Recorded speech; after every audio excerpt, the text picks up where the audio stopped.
All right, let's get right into it. If you're a student, you've probably felt it.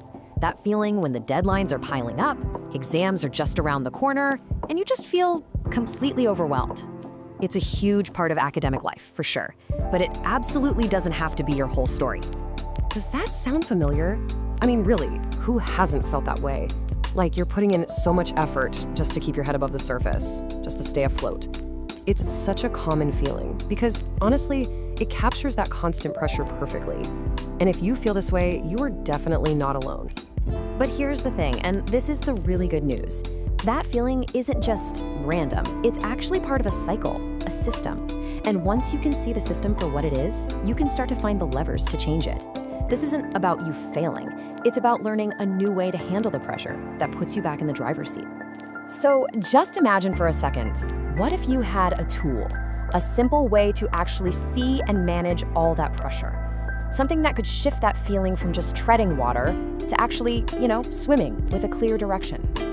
Well, that's exactly the tool we're going to talk about. It's called your personal stress bucket. And it is a really powerful, really simple way to reframe how you think about all this pressure and, more importantly, how to manage it. Okay, so the core idea is super simple. Picture a bucket. All the stress in your life, from exams, papers, your social life, everything. It's like water pouring into this bucket. Now, if too much water pours in and not enough gets out, what happens? It overflows. And that overflow, that's the panic attack, the anxiety spike, that moment of sheer fight or flight overwhelm. And this model breaks down into 3 key parts we need to manage. First, you've got the top tap. That's all the new stress pouring in. Second, there's a sneaky little thing called the unhelpful hose, which actually recycles old stress and dumps it right back in. And third, and this is the most important part for us, there's the bottom tap, which lets the stress flow out. But to really figure out how to empty the bucket, we gotta first understand what's filling it up. So what's actually coming out of that top tap? Well, these are all the common hurdles and barriers that pop up in academic life and act as the main sources of stress. You can pretty much sort these stressors into 3 main categories. First, you've got psychological barriers. Think procrastination, that little voice in your head that says, I'll do it later. Then there are the practical barriers, like the sheer amount of work you have to do. And finally, environmental ones, like just not having a decent, quiet place to actually focus. All of this stuff is just pouring water into your bucket. Okay, now let's talk about that unhelpful hose. This is the really tricky part of the system. It's this vicious cycle where our own thoughts and our own habits take the stress that's already in the bucket and pump it right back in, keeping the whole thing almost permanently full. It all kicks off in our own heads. It starts with our thoughts. When the pressure's on, our brain can just default to these really unhelpful scripts like, I can't cope with all this, or the classic one, I'm way too busy to take a break. These thoughts are basically the fuel that gets the cycle started. And of course, those thoughts don't just stay thoughts, do they? They immediately trigger our emotions. Thinking, I can't cope is pretty much guaranteed to make you feel anxious. And telling yourself you have no time for a break will, naturally, make you feel frustrated or just kind of down. The two are directly connected. Then, it moves from your head into your body. These emotions show up in very real physical ways. Anxiety can make your heart race or your shoulders tense up. Constant frustration just leads to being totally exhausted. Your body is literally reacting to the emotional state your thoughts just created. And finally, all those physical feelings start to change your behavior. If you're feeling tense and worn out, you're probably not going to want to go to that study group, right? You're more likely to pull away from people or get irritable with your friends. And this behavior, like isolating yourself, just proves that original thought right. See? I can't cope. And boom, the cycle starts all over again. That's the unhelpful hose at work. Okay, so we've seen how the bucket fills up and how we accidentally keep filling it ourselves.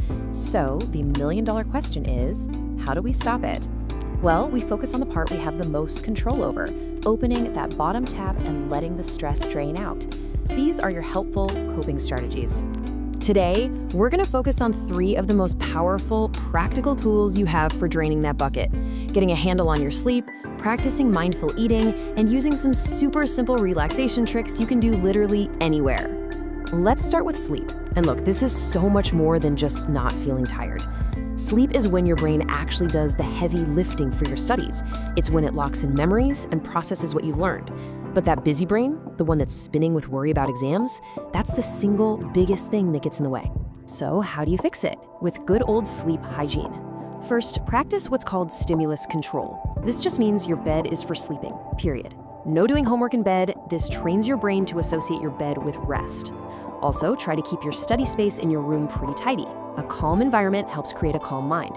And the big one, cut out the caffeine after lunch. Seriously. Next up, mindful eating. You know the scene, right? You're stressed out, staring at a screen, and bam, you have a sudden, desperate craving for a snack. It's so important to know the difference between actual physical hunger, which kind of builds up slowly, and emotional hunger, which hits you like a truck and is almost always triggered by stress.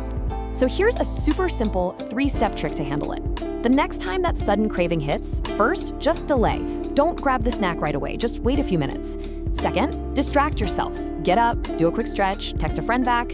Then, after that little pause, you decide, am I actually hungry? A lot of the time, you'll find the craving has just vanished. And finally, let's build your emergency toolkit. These are the fast-acting techniques you can use right when you feel that stress level rising, whether you're at your desk, on the bus, or standing right outside an exam room. First one is square breathing. It's so simple, but it's basically a manual override for your body's stress response. It tells your nervous system, hey, we're safe here. All you do is imagine drawing a square with your breath. You inhale for 4 seconds, you hold for 4 seconds, you exhale for 4 seconds, and you hold again for 4. Just doing that a few times can slow your heart rate and calm you down almost instantly. Okay, next up is the 5 senses technique. This is perfect for when your mind is just racing, stuck in a loop of what ifs. This exercise yanks your brain out of that future worry and plants it firmly in the present moment. You just pause and, out loud or in your head, name 5 things you can see, 4 things you can physically feel, 3 things you can hear, 2 things you can smell, and 1 thing you can taste. It's an anchor. And our last in-the-moment tool is progressive muscle relaxation, or PMR. Think about it, so much of our study stress gets stored physically, and our tense shoulders, our clenched jaw. PMR is how you consciously tell your body to let that go. You just systematically tense up one muscle group, like making a really tight fist, hold it for about 5 seconds, and then completely release it, really noticing the difference. It's a powerful way to release that built-up physical tension. So, there you have it. We've looked at what fills the stress bucket, how we get caught in that recycling loop, and, most importantly, you now have a toolkit to start opening that bottom tab. The stress bucket isn't just something that happens to you anymore. It's a system that you can actually manage. So the only real question left is, which tab are you going to open first?